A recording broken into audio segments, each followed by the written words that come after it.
Hi, magandang araw po ulit sa inyong lahat, and for our second reading of the day, ano po kaya ang makikita natin sa second reading of the day? Ayan. O, tingnan po natin kung ano po ang makikita natin sa second reading of the day today.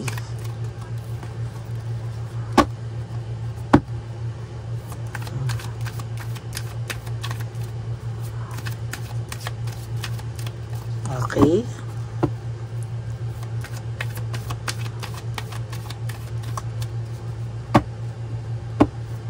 Basahin po natin mabuti.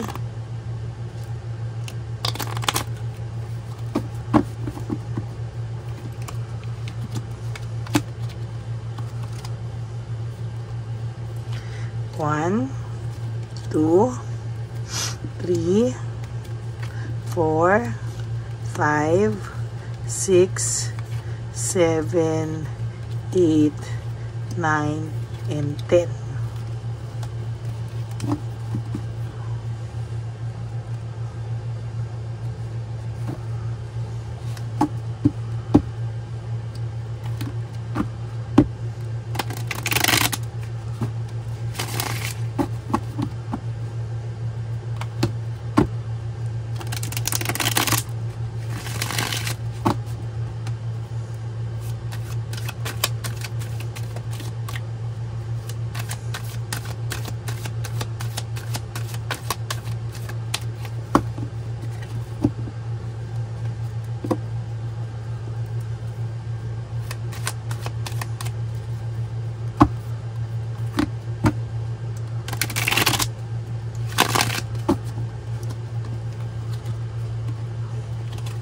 Pili po tayo ng 10. 1, 2, 3, 4, 5, 6, 7, 8, 9, and 10.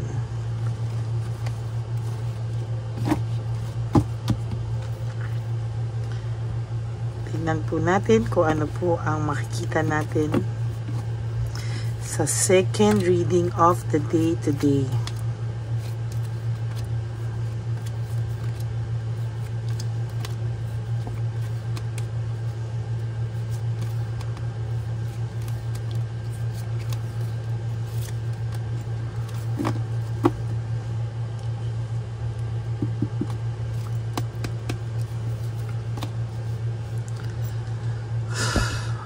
Sa totoo lang po, ang taong ito ay punong-puno ng kaguluhan, ngunit ina-avoid niya lang po yung mga conflict sa buhay niya.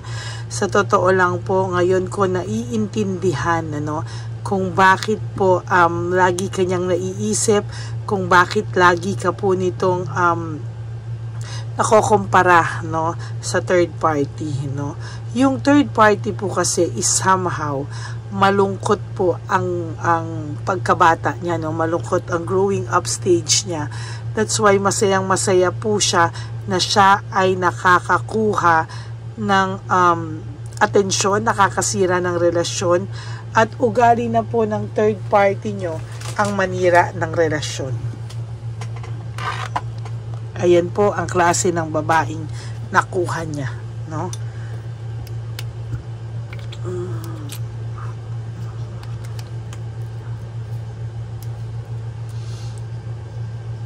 ugali na ng third party nyo,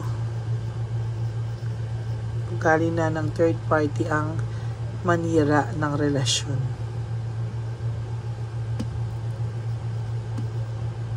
Meaning, hindi po niya yan ang manira ng relasyon. Meaning, hindi po yan ang unang beses na nagkaroon siya ng ganyang klaseng relationship, Somehow, itong taong pong ito pong third party nyo is somehow, siya po ay sanay po, Sanay na sanay po siyang manira ng relasyon. Pinagsisiksikan po ng third party ang sarili niya dito sa person na to, no? Talagang sabi ko nga po sa iyo, napaka-desperate po nitong third party nyo, no? Somehow hindi niya po maintindihan bakit po niya pilit na pinagsisiksikan yung sarili niya kahit po alam niya na ikaw po ay ikaw po yung mahal. Ikaw po yung nasa isip niya, and somehow ginagamit lang din po siya ng person nyo para po, ayan, no, maisip mo po na hanggang ngayon ay masaya siya, okay siya, pero the truth is hindi po, no. Kahit may feelings o new relationship, ikaw pa rin po ang laman ng isip nito. Leaving home, moving forward, iniwanan ka po niya, nag-move on siya with his or her life, pero ang isipan niya po ay nasa iyo. Kung bakit po ito palaging nagpo-post or bakit po ito palaging pinaparamdam niya na happy siya, it is because po it is because talaga pong nakikita ko po ay gusto niya pong makarating sa iyo, no? Sinasadya po ng person mo na makarating sa iyo, na siya po ay masaya, na siya po ay okay. Talagang sinasadya niya pong saktan ka, and somehow talagang pong masaya siya pag nakakakuha siya ng balita sa iyo na nasasaktan ka o hindi ka okay. Yan po ang person nyo, no? Masyado po siyang sadista. Why? Because ang feeling niya po nakakakuha siya ng atensyon. Wala pong pagmamahal akong nakikita na malalim na pagmamahalan between your person and the third party, no? Medyo mababaw po ang nakikita ko dito, no? They are just using each other. Hindi po ito yung tipo ng taong tatagal sa isang relationship. Oh my God. There will come a time na isa sa kanila ay aalis sa bahay at magdedesisyon ng hiwalayan. No, darating po ang oras na yan. Kung akala mo po ngayon ay they are so much in love, well, hindi po yan totoo. Ayan, no, there will come a time that there will be loss and separation, no. Darating po sila sa araw na ito na sila po ay maghihiwalay at sila rin po ay magkakabisitan, magkakalabasan ng baho, at talagang tatantanan po nila yung mga pagpo-post nila ng ganyan. Just listen to your intuition, no? Malakas po ang intuition mo, ang gift of instinct mo, sobrang malakas po. Kaya there will come a time, mararamdaman nyo po na yung third party, si Chabilitang Palaka or si Shokoy, sa totoo lang po, ay magrarant sa FB. There will come a time na malalaman nyo po na talagang nagrarant din siya sa FB niya na ang manluloko, may mga hugot ito, no? May mga hugot po ito na yan ay mararanasan at makikita nyo po, no? For all you know, no, hindi nyo po alam na baka nga, no, na baka nga po hindi nyo po masabi na baka mamaya nakikinig din po sa akin yung Chabilitang Palaka nyo. May nangyayari pong ganyan, ano? Dalawa po silang nakikinig, and somehow tinatablan po din yung Chabilitang Palaka na siya yun. Last time, sa totoo lang po, pinapakita niya po na siya pa rin ang matatag, yung person nyo, no? Na siya pa rin yung matatag sa inyo, na siya yung hindi nasasaktan, na siya yung lahat-lahat okay, no? Pero sa totoo lang po, talagang ayan, no, masakit po para sa kanya, no, masakit talaga para sa kanya yung mga nangyayari ngayon. Hindi niya lang po napapahalata. Somehow this person is really longing for you, no? Kaya lang po sa nakikita ko dito, marami pa po itong magiging karelasyong iba na papalit-palit na walang direksyon, no? Walang direksyon, pero ikaw at ikaw pa rin po ang hahanapin nito. Lahat po ng magiging relasyon niya is work without result. Wala po, magkakatamaran lang din po sila sa totoo lang. Machichismis po na yung person nyo ang may problema because palipat-lipat po siya ng relationship, no?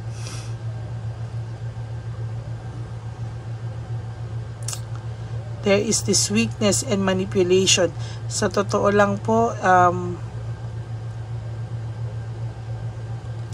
Minamanipulate niya po yung mga bagay-bagay, no?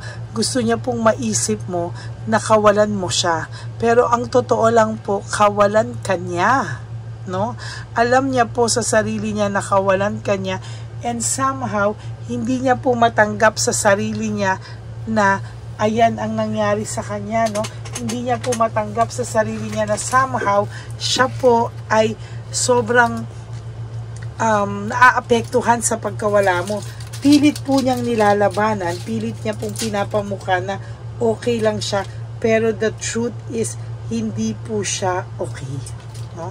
Hindi po siya okay na okay. Sa totoo lang po, hindi po siya okay. Nahihirapan po ito, at sa totoo lang po, hindi niya po alam kung paano at saan siya magsisimula, no? Na maging okay. Somehow he is just going with the flow. Nasasaktan po ito, pero wala po siyang magawa kung hindi umasa isang araw na magiging okay ang lahat sa inyo, na kayo po ay magiging babalik sa dati, na kahit na may lamat na, ay pilit po kayong pagtatagpuin ng tadhana, at from there kayo po ay magkakausap at magkakaayos. Oh my God, ayun sinasabi ko, there will come a time na gusto po nito mag-reach out sa inyo. Magre-reach out po ito sa inyo balang araw, no? Pag talagang visit na po ito, nagkabisitan na po sila, talagang siya ay lalapit sa iyo. Whether you like it or not, lalapit po sa iyo ang taong ito. There is failure here, no? May failure po ako nakikita, at saka may mga taong nawalan ng trabaho. Maybe your person or your third party po ay nawalan ng trabaho or nabawasan ng trabaho. Tower in reverse, no? Pinipilit niya pong i-avoid lahat ng disaster. May takot po itong mag-suffer, may takot po itong magpatuloy ang mga negative vibes sa kanya, at may takot po ito talaga sa totoo lang na makarma po siya, at wala po siyang magawa kung hindi makarma. Somehow, maganda ang takbo sa iyo ng buhay, no? Kahit papano, you are surviving, nakaka-survive ka po sa buhay, at talagang you are protected by the divine universe, no? Ayan, no? Oh.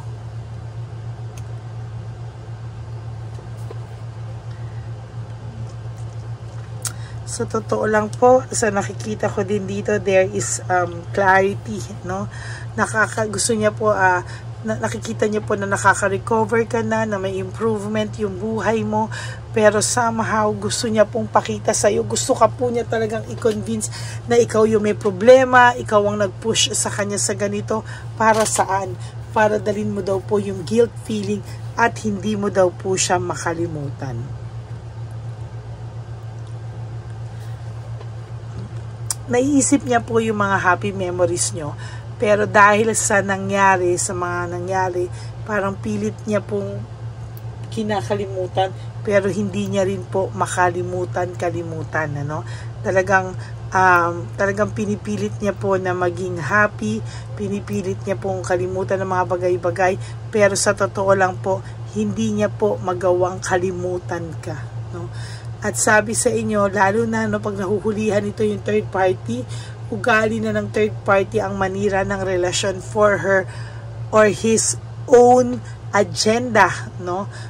May sariling agenda to, and not because of love. Let me remind you, and may I repeat this to you, maninira po siya na relasyon not because of love, but because of his or her personal agenda, no? Ikaw po, pumubuti po ang pakiramdam mo as days goes by, nakaka-survive ka po, nagiging okay po yung pakiramdam mo, and somehow, naiisip mo pa rin po siya, pero may mga times na hindi na ganon kasakit. You are surviving already, no? Parang meron na pong paglilinaw sa isip mo, at sa totoo lang, tatapatin kita, pag bumalik nga sa iyo to at medyo okay ka na, magdadalawang isip ka na po kung gusto mo pa ba ito o ayaw mo na.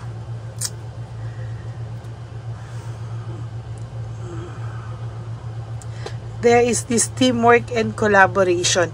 Sa totoo lang po, sa nakikita ko po dito ay may nakikita po akong pag-iisip sa pagsasama nyo, no? Naiisip niya po yung pagsasama nyo, and somehow, nakukumpara niya po na iba kang klaseng babae dito sa, iba kang klaseng babae o iba kang klaseng lalaki, no, sa kanilang partners ngayon. And somehow, nabubwisit po ito, no? Bisit po ito pag nababanggit mo po yung babae or yung lalaki, because parang somehow sinasabi niya po na sinasampal mo pa raw siya sa katotohanan, ano? Maybe hindi po siya nagkukwento sa'yo, maybe na pagka binabanggit mo to, ito ay naiirita, no? Napipikon at sinabing wag ng pag-usapan, etc. because napapahiya po sila, not sa iyo but sa sarili po nila, na ganito pong babae o klase ng babae ang kanilang nagustuhan o ang nakatukso sa kanila, no? Parang how ang layo po, ganun na lang, no? Ayoko nang mag-ano pa, ang layo po, no? Ang layo po talaga, no? Kaya sa nakikita ko po, very pikon ito pagka nababanggit nyo po ito o napapag-usapan nyo po, no? So that's it. Alam po talaga ng person nyo na iba po ang ugali ng babaeng o lalaking ito. Ugali na po nito ang manira ng relasyon for his or her own agenda, no? Yan po ang nakikita ko sa second reading of the day para sa inyo. Okay? Maraming salamat po sa patuloy niyong panonood sa aking channel, na kahit sa sobrang dami na pong naglalabasan na tarot card readers, nagsusulputan po talaga, and I'm happy po, no, na you are still looking for my channel at hinahanap niyo po ang aking channel, at maraming salamat po sa inyong lahat. And for those of you who would like to have a private reading with me, you can message me po at Ladyly Elena. That's Ladyly Elena. Nasa dulo po yan ng ating video. Diyan nyo lang po ako mako-contact. That's my only official and legit FB account. Ayan. And sana po ay i-follow nyo na rin po yan, because I do random calls to my subscribers, to my followers, you know, kahit po random lang po yun. Tinatawagan ko yung mga bagong subscribers or followers natin na hindi ko pa po nakakausap. And sana po palambing na no skipping of ads. Tulong nyo na po yan sa ating channel. At sana rin po ay for those of you po who would like to have to give me a super thanks for this video, na wala ako, I would really love and be grateful for that from the bottom of my heart. Maraming salamat po sa inyong lahat, and may God bless you all. Sana po ay may natutunan po kayo o na-realize po kayo sa ating video ngayong araw na to for our second reading of the day. I will be back for another reading, for our third and final reading of the day. Sana po ay antayin nyo pa rin po yan kahit medyo late na po. Okay? Maraming salamat. And to all my Lady Elena solid and ever loyal family, friends, and subscribers, I love you all from the bottom of my heart. And ang lagi ko pong bilin sa inyo is just to live one day at a time. Kalimutan nyo na muna po ang birthday nyo, ang birthday niya, anniversary, at lahat ng klase ng okasyon. Just focus on today. Today lang po. Do 3 things para sa sarili nyo. At alam nyo po, pagka nalulungkot po kayo, isipin nyo po, pag nalulungkot kayo, lahat po ng masasakit na salitang binitawan niya sa inyo, lahat ng masasakit na ginawa niya sa iyo na hindi mo deserve, you are such an angel. Nung minagmahal ka, talagang binuhos mo sa kanya, sa lahat ng pamilya niya, minahal mo, at ito pa yung binalik niya sa iyo. Kaya sana po ay maging masaya na po siya sa mga pinagagawa niya, at ikaw po ay wag niya ng, alam mo yun, i-mental telepathy no? Kahit magsisi siya, bahala siya sa buhay niya. Basta kayo po, please, prioritize yourself and focus on yourself. Hayaan niyo po siyang magsisi. And there will come a time, pag lumapit itong taong to, ayaw mo na sa kanya.